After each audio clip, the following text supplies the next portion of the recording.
ole thlir tu zong zong te ama sainin zawa in chi bai vek ule tu jum gan video tur chu hei thalaka kan hmuang hianin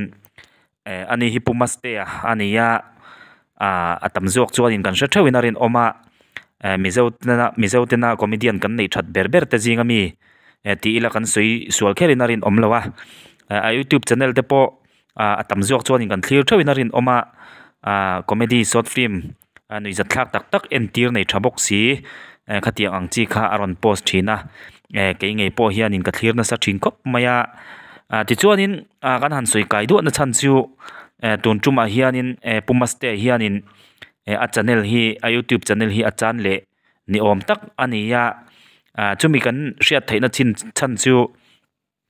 ama ngein WhatsApp status ti hianin status ar update a thur an post a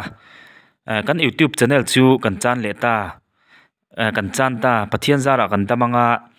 channel thar nen kan lo kir le ang aron tia he thu hi ama post ngei ania ama ngei na ron status ania ti chuanin hemi ka hmuh atang hianin la rei lawa 39 minute ago vel chau alania ti chuanin YouTube lama kan lut ngal zunga enge a channel hi chetak takem ti vel ngai vanin kan lut ngal wata ti chuanin Mastea Mastea YouTube channel chu astoi angein mutura om talawa YouTube pa kan zong na sakhop mai amai ro chu muture reng kha alo om talawa chu wang chonin thu TikTok atling in ka ria ama ngein ti hianin status aron update chu wang chonin ka ui pui khop maya apoi ka ti pui khop maya ke ngei po hianin kan hre thawanga ma po khanin Mastea YouTube channel hi alo cheto ti khanin engamati ti inna han siam thale thei ania video po kha upload le man nge ka ria ama ero chu tun tuma ero hi chuanin Mastea hianin a YouTube channel hi mulet thei to lo tur chan len tur ani a inring deuh nge mani o khatia nilo siang chuanin kan YouTube channel achia engamatin nemo milo ngeivan pui milo ti pui teu ti angzong te pon thu aran post karinga ama ero chu status hian kan YouTube channel kan chana channel tharne kan lo kir le ang aron ti mia to maya chu wang chuanin a YouTube channel hi a chan len to tura ain ngai ani karinga mulet to lo tura ain ring tok ani karinga chu wang chuanin a pui kati pui khop maya ama ero chu pathian zara channel tharte aron siam chho le anga chu tiang huna te chuanin mi puilam point a thei ngan wala subscribe le thau tura ngai la an channel hi en a hloa tin baka entir nei thatak mai ani thina wang hianin ka hlut khop maya ke po hianin YouTube channel hi chu in nga na tlak hi atling tuk wak lawa ama che thei thut din hmuna ding ani awang hianin van doi nei chu tu pon kan tok thei thawa chu wang chuanin Mastea po ka tor puin apoi ka ti pui tak zeta channel thar ne na lo kir le huna te po ka thei ngan wa subscribe anga subscriber te po atam zok tam fe mulet le ngei tura ngai la acha in kan ria ti chuanin Mastea hianin a YouTube channel a khanin subscriber kha nei nem to khop mai nuai ruk chuang fe kha nei to ni ya chuti like kar hetia an chethut mai an bo ta thut mai mu turan om talo hi khor thak don viewing ka ria ni china po khanin kan lut zunga an film lo da to zong te kha kan en let kan tuma mu ture reng kha lo om talawa chu wang chuanin a hril hai thlakin a khor thlak nge mai ka tia ke ngei po hianin apui ka ti pui khop maya ama ro chu pathian zara channel thar thatak alo le siam le nge anga chuti huna chuanin mi puilam pon a thein kan support jialan tirnan kan share sakanga kan subscribe saksup supanga reilo te anga ya ole nge theinan du sakna nen ti tak zatin thanem lo ngai pui shamila ti kha kan channel tom tak mang hianin kan soi sak ngal ni sela atha in kan ria ti chuanin Mastea te po beidong lawa thanem ngai taka aron ti le ngai po hi ke pon karing tlatani chu wang chuanin van toina chu to thau thei ani tu pon kan tok theia beidong mai lawa malam kan pan hi tha in kan ria chulai te chu kan soi ni sela a thawm e ole tuna chuanin khati zong kha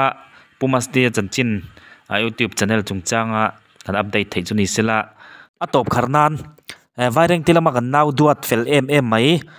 diborina dia kon kholai midela zai sakna video kha in thlir non le reng reng la tha in gan ria he athil ti hero pui ka ti em awangin ke po hian ke en non tluk thina en to te po in in garinga le en lo te tan ti in vaireng tilama kan nau fel mai debori ina midela zai sakni video hi in thlir non le reng reng te ang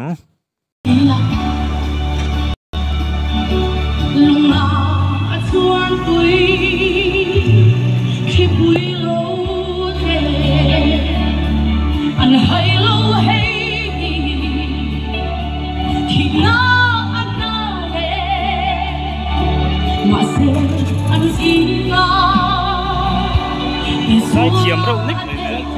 sai chiếm.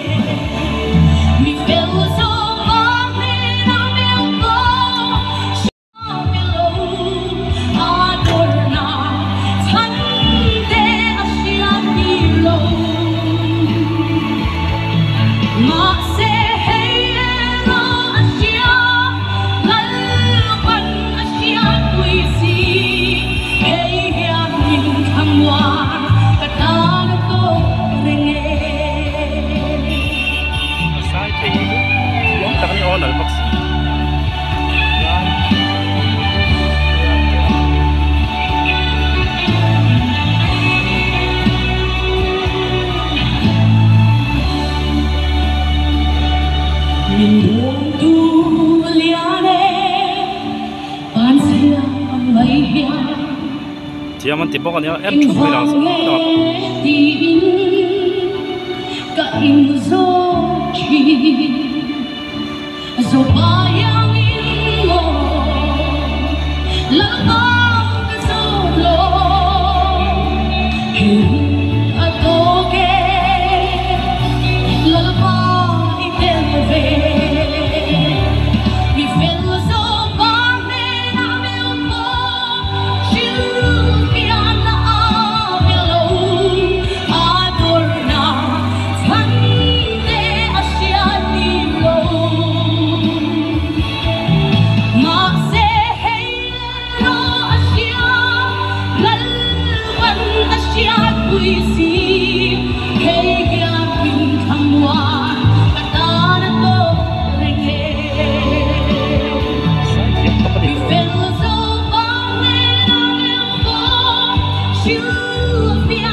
Anh nói được kìa.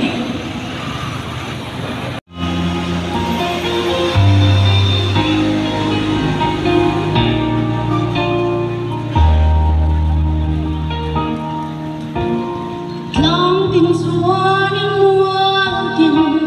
chú đã hồi về đi. Lang tin, đôi chân cần sẽ cả.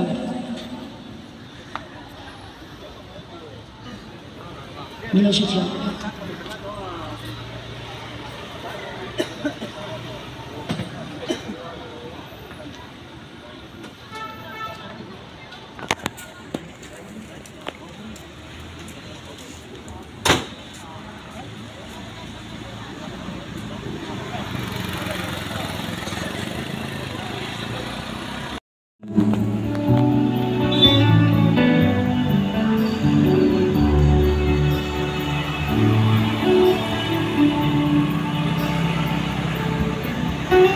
Một đêm lòng lan đàn hi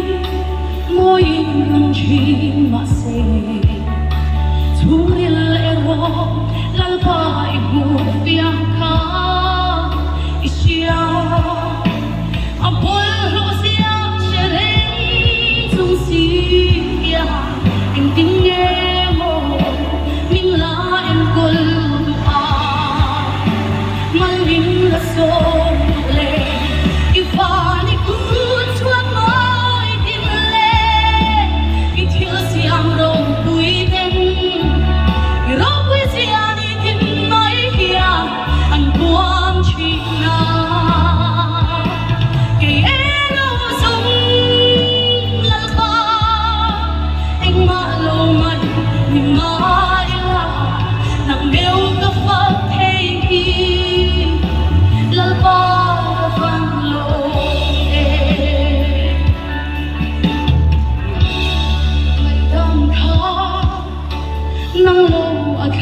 tô lâu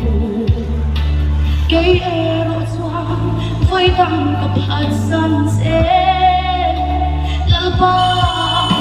thiên lung thu điêu bèr bó một tu khan anh tin nghe mồ mình lá mai cây la cả ta đi qua đi lệ đi pha đi cứ chuông mai tìm lệ đi thiếu xiang rong vui đêm đi rong vui xiang đi tìm mai hiền anh buông chi na cây ero rong lal ba anh mạ lâu ngày mai la nằm mèo cả phang thay hi lal ba cả van lô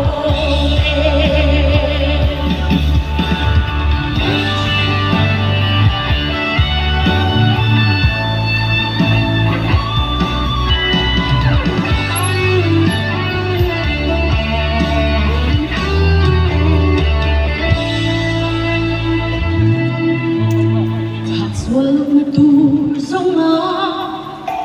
cũng đang cứ số về bồn hết hình lung hiang anh hận mong xì lông chế lal ba anh đổ bã chuan nằm sâu lối sông ngoan tu tu đang anh lông thề lâu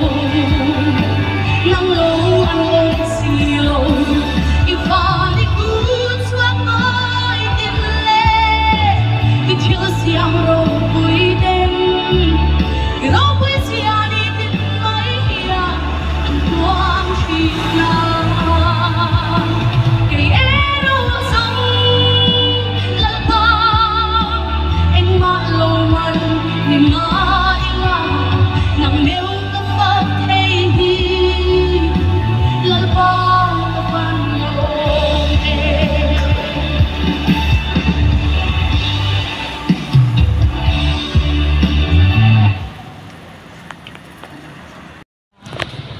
Mami,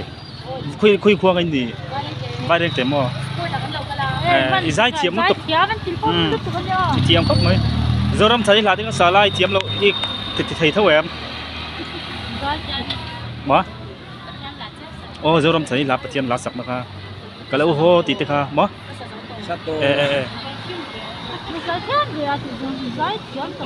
lấy xe ông nút tiếng chân turin tí lá ha. có thể là thả không phải để giải chấm lâu chính xác.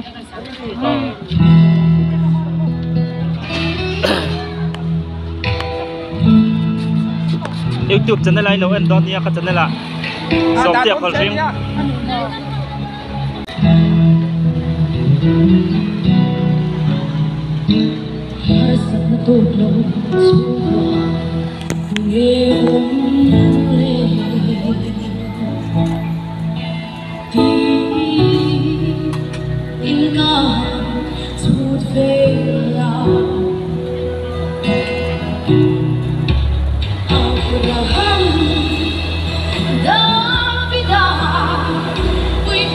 Vai để thấy đó sport thì là kala high school sport thì ai mình thấy là giải sẽ là giải thiểm mấy họ là đâu khóc mấy Hãy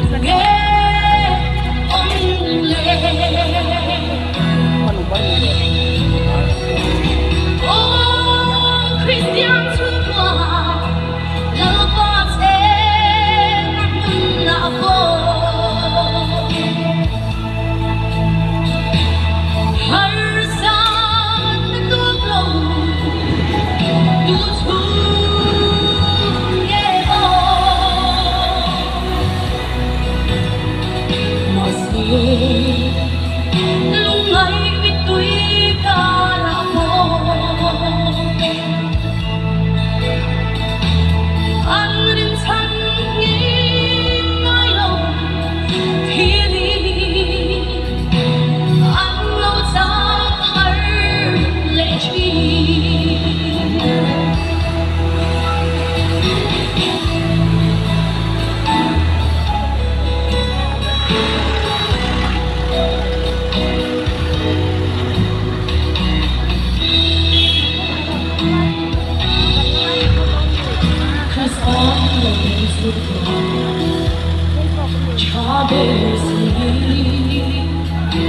Cần rút đồng môi là phải hào cả sáng đi. Ba.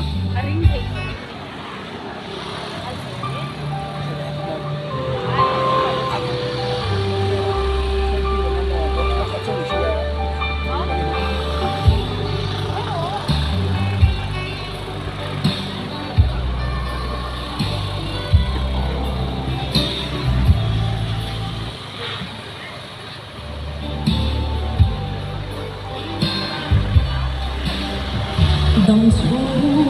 tôi tê hiya hey hi apoi mo ber isua in ding ko em in chung qua in đam em muan na isan the na nang le i chung te chu thang dam na long na shuai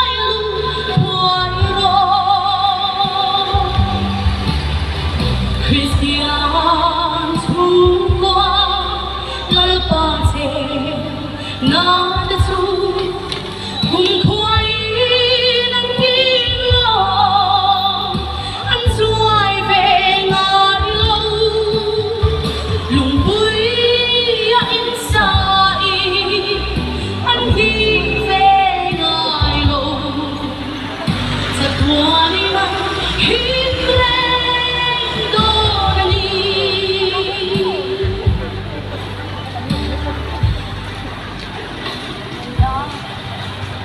thiếu đắng anh khi nắng giông đã chu anh lăn lê khoai nó buộc xin